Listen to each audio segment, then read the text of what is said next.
रहीम अस्सलाम वालेकुम students, welcome back to my channel educational tips.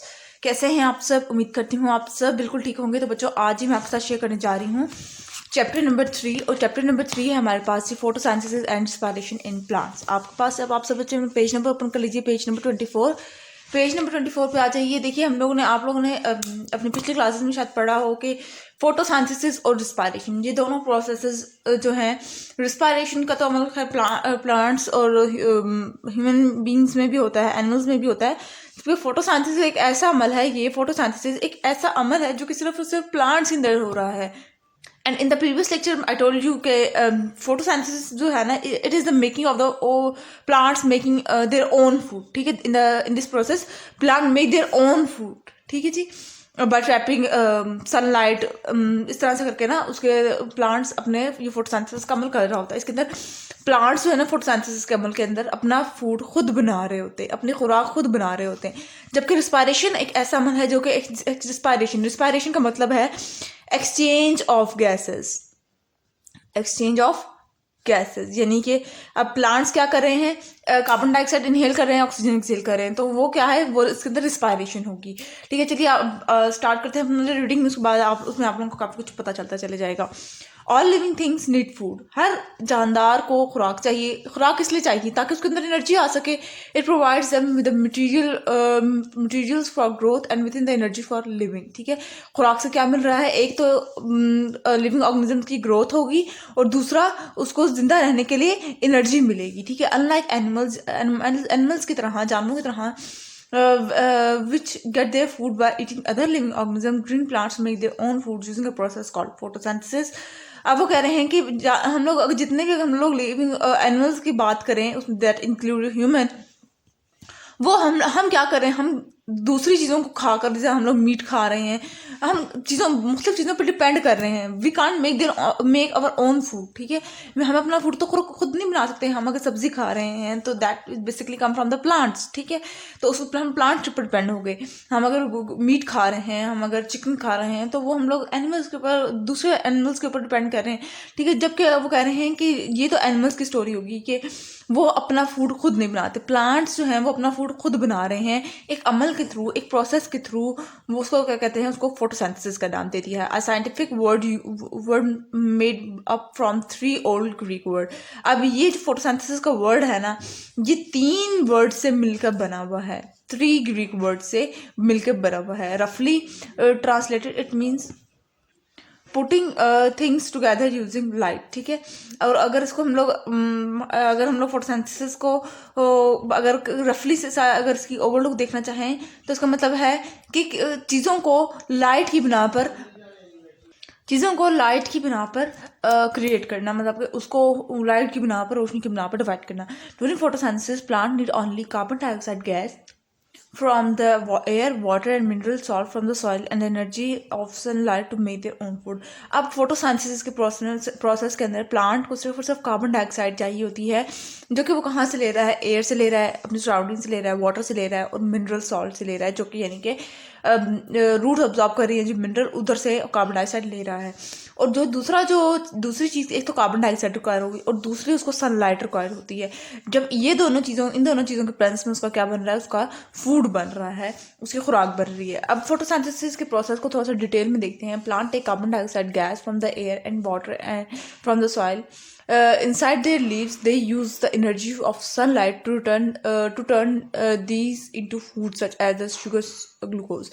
अब वो कह रहे हैं कि प्लांट ने कार्बन डाइऑक्साइड ली, ठीक है, अपने सराउंडिंग से।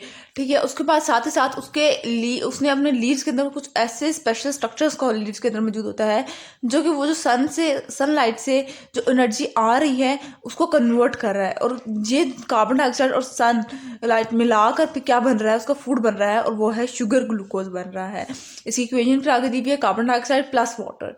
ठीक है, सनलाइट की प्रेजेंस, लाइट एनर्जी देखिए, सनलाइट की प्रेजेंस है तो क्या बना, हमारे पास ग्लूकोज बना और कार्बन डाइऑक्साइड, ग्लूकोज उसकी फूड होगी और कार्बन डाइऑक्साइड एक्सेल हो जाएगा। हम जिस तरह से ग्लूकोज की फूड होगी और उसके ऑक्सीजन इसका ये एक्सेल कर देगा। अब जिस तरह से हम लोग ऑक्सीजन इनहेल कर रहे हैं, कार्बन डाइऑक्साइड एक्सेल करते हैं, जिस तरह से प्लांट कार्बन डाइऑक्साइड इनहेल करते हैं और ऑक्सीजन एक्सेल कर देते हैं। ठीक है, अब नेक्स्ट पेज पे आ जाइए। Flowering plant are not only living thing, they use photosynthesis to make food. अब फ्लावरिंग प्लांट की अगर बात करें तो वो सिर्फ एक जानदार चीज़ नहीं है। फ्लावरिंग प्लांट्स अगर उनकी बात करें, बल्कि साथ ही साथ वो एक प्रोसेस भी डन कर रहे हैं, वो है फोटोसिंथेसिस। अब देखिए फ्लावरिंग प्लांट्स के अंदर फ्लावरिंग प्लांट्स फ्लावर भी बना रहे हैं, फ्रूट भी बना रहे हैं, और साथ साथ अपना ये दूसरा अमल भी, पिछला अमल भी साथ साथ कर रहे हैं, that is the making of their own food. ठीक है, some algae which are simple water plant that include the seaweeds as well as few type of bacteria do so too. ठीक है, अब वो कह रहे हैं कुछ एल्गी हमारे पास जो कि पानी में पाए जाते हैं एल्गी, ठीक है, और कुछ बैक्टीरिया जो कि इसी तरह के जिनका सिंपल स्ट्रक्चर होता है वो भी इसी तरह से फोटोसिंथेसिस का अमल कर रहे होते हैं। Like other living things plants are made up of cell, जिस तरह से बाकी सारे लिविंग थिंग्स बने हुई हैं, हम भी इंक्लूडिंग अस और एनिमल्स वगैरह भी, ठीक है, वो हम सारे, देखिए पहले हम सेल था, फिर उसके बाद फिर वो जैसे हम लोगों ने पहले चैप्टर में पढ़ा था कि हम पहले सेल थे, उसके बाद टिश्यूज़ बने, ऑर्गन्स बने, फिर ऑर्गन सिस्टम बना, ठीक है, इस तरह से फिर हमारा कॉम्प्लेक्स स्ट्रक्चर बन गया। इसी तरह से वो कह रहे हैं प्लांट्स भी सेल से बने हुए हैं। The cell in the plant leaves contain tiny disc shape organelles called chloroplast. और प्लांट के अंदर, प्लांट के लीव्स के अंदर जो छोटे छोटे जो सेल मौजूद होंगे वो एक ऑर्गेनेली बना रहे होंगे, उस ऑर्गेनेली को क्या कहते हैं, क्लोरोप्लास्ट का नाम दे दिया गया है। This contain the bright green chemical chlorophyll, और इस क्लोरोप्लास्ट के अंदर क्लोरोफिल मौजूद होता है। ये मैंने आप लोगों को पिछले लेक्चर में भी यूनिट नंबर 1 के अंदर हमने डिस्कस किया था, जब हम लोग सेल और सेल ऑर्गन की बात कर रहे थे, तो मैंने बताया था कि क्लोरोप्लास्ट यूँ कहते हैं एक मेन पार्ट है, इसके अंदर क्लोरोफिल मौजूद है, और इस क्लोरोफिल की वजह से जो हमारे पास जो लीफ के अंदर, पत्ते के अंदर जो ग्रीन कलर आता है वह इस क्लोरोफिल की वजह से आता है। फोटोसिंथेसिस का अमल हो रहा है इस क्लोरोफिल की वजह से हो रहा है, ग्रीन सब्सटेंस की वजह से हो रहा है, which give plant the green colour. ठीक है, अब क्लोरोफिल क्या, वो प्लांट को, जो प्लांट के अंदर ग्रीन कलर होता है वो क्लोरोफिल की वजह से होता है। Each cell contain around 50 chloroplast, हर एक प्लांट सेल के अंदर एटलीस्ट 50 क्लोरोप्लास्ट मौजूद होते हैं। And an area of the leaf surface the size of a very little finger nail contain more than 10 million of them. ठीक है, और अगर हम लोग एक लीफ की सरफेस की बात करें, एक पत्ते की बात करें, तो हमारे नेल का एक छोटा सा हिस्सा उस पत्ते के, अगर हम लोग देखें कि हमारा जो नेल है उसका छोटा सा हिस्सा ले लें उस पत्ते के अकॉर्डिंग, ठीक है, तो उसके अंदर 10 मिलियन ये मौजूद होते हैं chloroplast are the food factor which where photosynthesis occur. वो कह रहे हैं क्लोरोप्लास्ट क्या है, ये फूड फैक्ट्रीज हैं, ये यानी कि ये फूड फैक्ट्रीज किस लिए कहा गया, क्योंकि ये क्लोरोप्लास्ट ही है जहाँ से फोटोसिंथेसिस का अमल शुरू हो रहा होगा। ठीक है, for photosynthesis to take place the chloroplast need to collect the 3 viral agent sunlight, air and water. अब वो कह रहे हैं कि क्लोरोप्लास्ट को फोटोसिंथेसिस का अमल शुरू करने के लिए 3 तरह की चीज़ें रिक्वायर होती हैं, यानी 3 मसाले रिक्वायर्ड होते हैं। एक को कह देते हैं, एक मसाले का नाम है सनलाइट, दूसरे का नाम है एयर और तीसरे का नाम है water. Sunlight shines on the leaf, जब सूरज चमकता है, जब सूरज निकला हुआ होगा तो वो लीफ के सरफेस के ऊपर जाके फॉल करेगी उसकी रोशनी। And the green chlorophyll inside the chloroplast absorb it, और फिर वो क्लोरोफिल जो मौजूद होगा, जो ग्रीन कलर का, यानी कि ये पत्ता है अगर हमारा, तो इसके ऊपर ये जो ग्रीन कलर होगा ये उस सनलाइट को अब्सॉर्ब करेगा अपने अंदर, उस सन की एनर्जी को अब्सॉर्ब कर रहा है। ठीक है, और ये क्लोरोफिल कहाँ पर मौजूद है, वो कह रहे हैं ये क्लोरोफिल कहाँ पर मौजूद होता है, क्लोरोप्लास्ट के अंदर। Air containing the carbon dioxide gas enter the leaf through a tiny hole called stomata. अब दूसरा जो हम लोग ने दूसरे मसाले की बात की थी, पहला तो हो गया सनलाइट को किसने अब्जॉर्ब किया, क्लोरोफिल ने, जो कि क्लोरोप्लास्ट के अंदर मौजूद था। अब एयर की अगर हम लोग बात करें तो एयर के अंदर क्या होगा कि एयर के अंदर जो कार्बन डाइऑक्साइड मौजूद होती है वो प्लांट किस तरह से इनहेल कर रहा है, उसके प्लांट के लीव्स के अंदर ना छोटे छोटे पोर्स होते हैं, उन पोर्स को हम कहते हैं स्टोमेटा। ठीक है, स्टोमेटा, और उसको अगर हम लोग सिंगल होल की बात करें तो उसको हम लोग स्टोमा कहेंगे।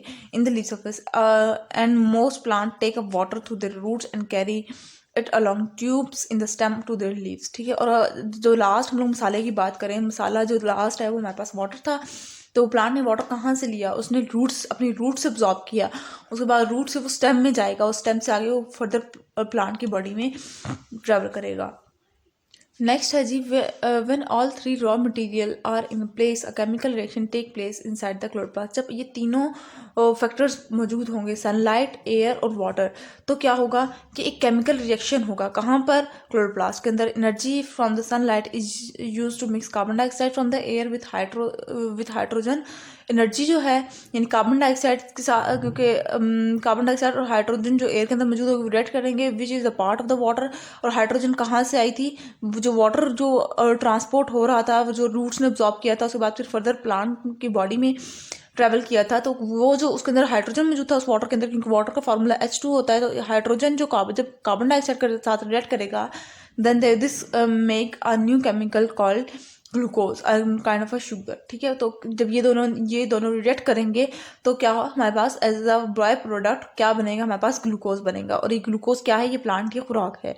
The glucose is transported to all the parts of the plant where some of it is used to produce energy। ठीक है, ग्लूकोज फिर आगे प्लांट की पूरी बॉडी के अंदर पास आउट हो जाएगा, जहाँ पर थोड़ा करके ये ग्लूकोज एनर्जी में यूटिलाइज होना लग जाएगा। Some of the glucose is change into starch and stored for future use. उसके बाद फिर इसी तरह से अब जाहिर सी बात है, वो थोड़ा सा प्लान कहता है कि मैं थोड़ी सी लालच कर लूँ, वो कुछ ग्लूकोज अपनी एनर्जी के तौर पे यूज़ कर रहा होता है, और कुछ ग्लूकोज को ना वो स्टार्च में कन्वर्ट कर देता है। ठीक है, ताकि जब कभी दोबारा उसको खुराक ना मिल रही हो तो वो इस स्टार्च को अपने उसके पास स्टार्च मौजूद हो और फिर वो दोबारा उससे एनर्जी हासिल कर सके।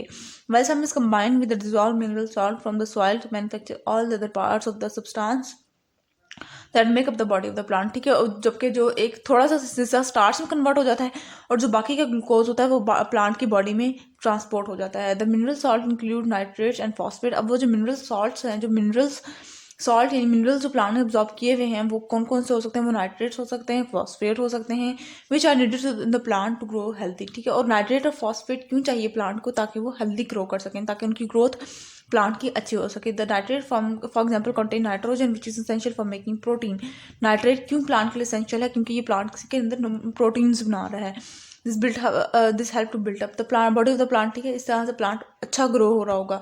During photosynthesis plant make not only glucose food, they also produce oxygen as the waste product. ठीक है, फोटोसिंथेसिस के प्रोसेस के दौरान ना सिर्फ प्लांट ग्लूकोज बना रहा होता है बल्कि ऑक्सीजन भी रिलीज हो रही होती है। ऑक्सीजन जो बन रही होती है वो प्लांट एक्सेल कर देता है। They need some of this oxygen but the rest come out of the leaves through the tiny pores और स्टोमेटा। ठीक है, प्लांट को थोड़ी सी अमाउंट में ऑक्सीजन चाहिए होती है, वो अपने पास वो थोड़ी सी अमाउंट रखता है और वो अपने स्टोमेटा के थ्रू बाकी ऑक्सीजन बाहर एक्सेल कर देता है। ठीक है, तो ये था आज का लेक्चर। आई होप सबको समझ आ गया होगा। अगर आज का लेक्चर आप सबको समझ आ गया है तो मेरे चैनल को सब्सक्राइब कर दीजिएगा, वीडियोस को लाइक कर दीजिएगा और साथ साथ बेल आइकन को प्रेस करना मत भूलिएगा, इससे मेरी आने वाली हर लेटेस्ट अपडेट सबसे पहले आप तक पहुंचेगी। मिलती हूँ किसी और वीडियो में, दुआ में याद रखिएगा, अपना ख्याल रखिएगा। अल्लाह हाफिज़।